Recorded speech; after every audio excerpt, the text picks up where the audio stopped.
Praise lord, హల్లెలూయా. యేసు ప్రభు వారు నిజంగా ప్రేమ చూపించటానికి ఈ లోకానికి వచ్చారని రుజువు ఏంటి అని అంటే, ఆయన ఏ తప్పు చేయకుండానే ఏదైతే నేరము మోపి ఆయన మీద శిక్ష విధించాలని చెప్పి ఏదైతే సిలువలోకి ఎక్కించారో, ఎక్కించిన సమయంలో సిలువలో ఆయన పలికిన మాట ఏంటో తెలుసా? తండ్రి, వీరేమి చేయుచున్నారో వీరు ఎరగరు గనుక వీరిని క్షమించండి.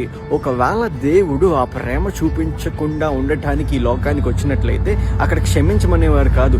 ఏదైతే నన్ను కొట్టారో తిరిగి 4 కొట్టేవారు కదా. ఈరోజు జ్ఞాపకం చేసుకో, దేవుడు అక్కడ ప్రేమను చూపించాడు కాబట్టి క్షమించాడు. ఎక్కడైతే ప్రేమ ఉంటుందో అక్కడ క్షమాపణ ఉంటుంది కాబట్టి ఆయన ప్రేమను ఆ విధంగా రుజుపరుచుకున్నాడు.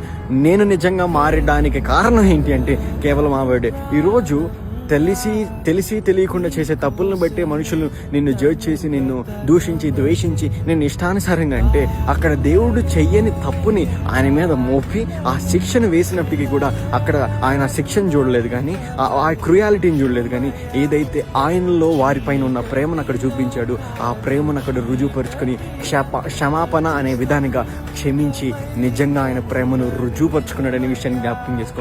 అందుకని ఆయన అంటే నాకు చాలా ఇష్టం, ఎందుకంటే ఆయన నిన్ను కూడా ప్రేమించాడు కనుక. ఆమేన్.